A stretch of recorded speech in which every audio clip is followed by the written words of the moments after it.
Caras e caros estudantes, sejam muito bem-vindos e bem-vindas ao nosso último eixo temático intitulado Os sujeitos da educação de jovens e adultos, diversidade e desigualdade de classe, étnico-raciais, de gênero, geracionais e regionais. Dialogando com Arroio, ressalto que para compreender os alunos da educação de jovens e adultos, abre aspas, exige pensar na realidade social em que estão inseridos, oprimidos, pobres, sem terra, sem teto, sem horizontes.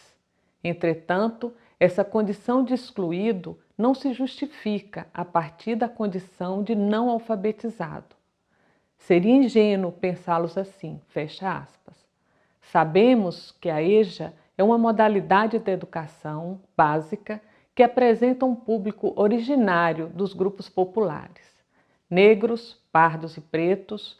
Nos grupos mais velhos, as mulheres estão em maior quantidade e nas áreas rurais localizamos os percentuais mais elevados de baixa escolaridade e de analfabetismo.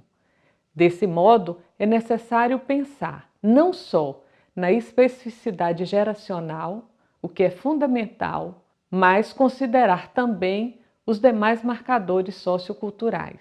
Mas quem é o público da educação de jovens e adultos hoje?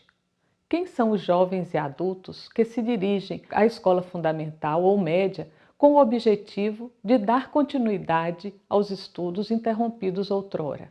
Pensar na educação de jovens e adultos implica pensar não apenas na especificidade etária, mas também na especificidade cultural do seu público. Para Oliveira, esse público não pode ser considerado como qualquer jovem ou qualquer adulto em processo educativo.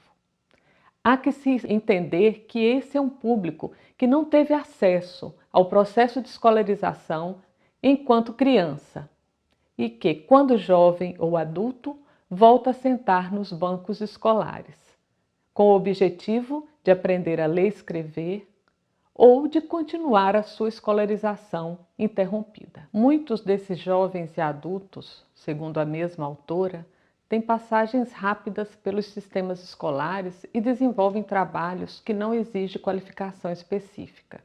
Para Oliveira, o jovem da EJA, abre aspas, não é aquele com histórico de escolaridade irregular, vestibulando ou aluno de cursos extracurriculares, em busca de enriquecimento pessoal.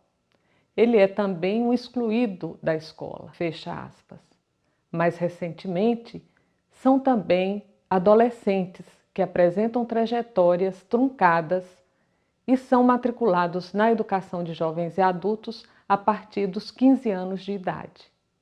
A esse fenômeno chamamos de exclusão dentro da escola. Para Natalino Silva, as poucas pesquisas sobre EJA e questão étnico-racial existentes permitem-nos ponderar que, no Brasil, esse segmento marcado pelo pertencimento étnico-racial está localizado na educação de jovens e adultos. Nesse sentido, o campo da EJA possui como uma de suas características fundamentais o recorte racial. No que se refere à identidade territorial dos alunos da educação de jovens e adultos no Brasil, muitos são migrantes e experimentam verdadeiros processos de desterritorialização e que, tal como retirantes no campo ou errantes nas cidades, vivem os desajustes de inserir-se em novos espaços nos quais têm dificuldades de reconstituir sua identidade. Entretanto, conhecer melhor os alunos da educação de jovens e adultos implica tentar compreender como pensam e aprendem.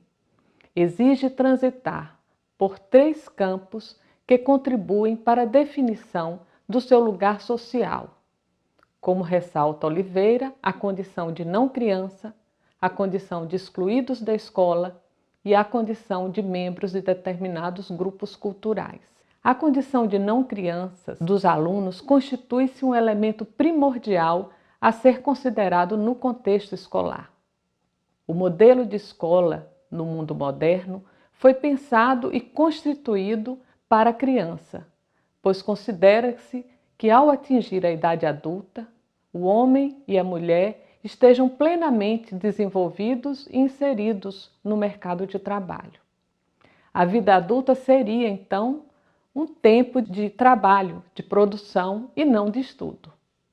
Embora considerando a ausência de uma boa psicologia do adulto, Marta Coll de Oliveira arrola algumas características que, de maneira geral, distingue a criança do adulto. Abre aspas. O adulto está inserido no mundo do trabalho e das relações interpessoais de modo diferente daquele da criança e do adolescente. Traz consigo uma história longa e provavelmente mais complexa de experiências, conhecimentos acumulados e reflexões sobre o mundo externo, sobre si mesmo e sobre as outras pessoas.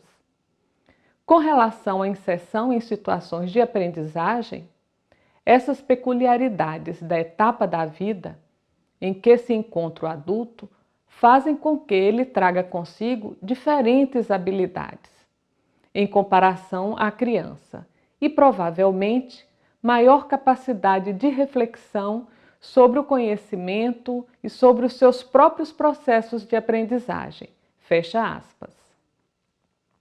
Para a autora, pensar o adulto de forma abstrata e universal implica cair no estereótipo, que corresponde ao homem ocidental, urbano, branco, pertencente às camadas médias da população. E com inserção no mundo do trabalho em ocupações que exigem razoáveis qualificações. A mesma implicação se apresenta quando se pensa o jovem abstrato, por isso não localizado historicamente. Mas é importante pensar quem é esse jovem que convive, pelo menos parcialmente, com pessoas de idade mais avançada em cursos escolares destinados àqueles que não puderam seguir o caminho da escolaridade regular.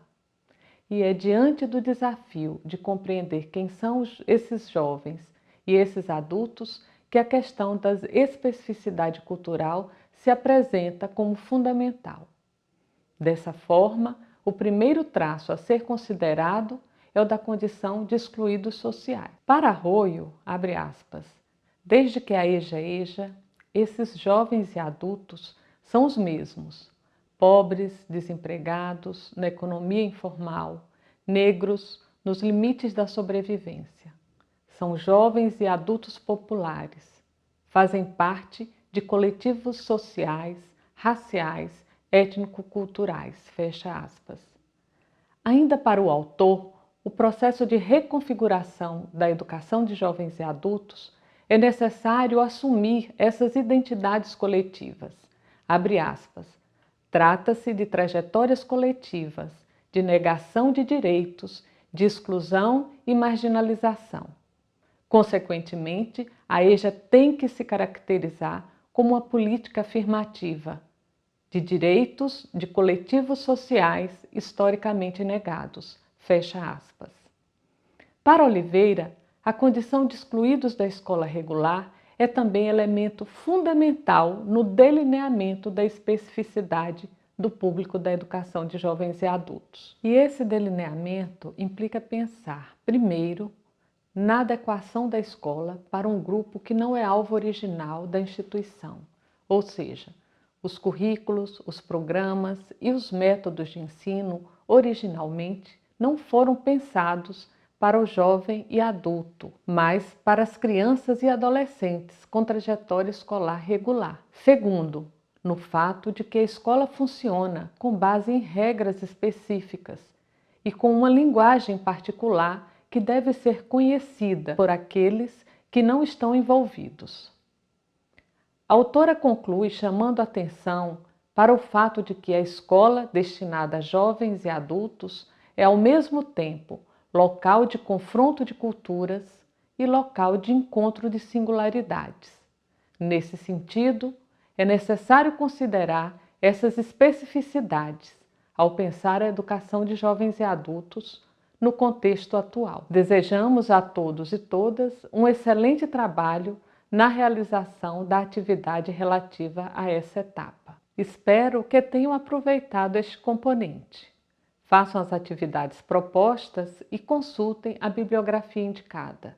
Estaremos à disposição para esclarecer dúvidas no ambiente virtual. Bons estudos!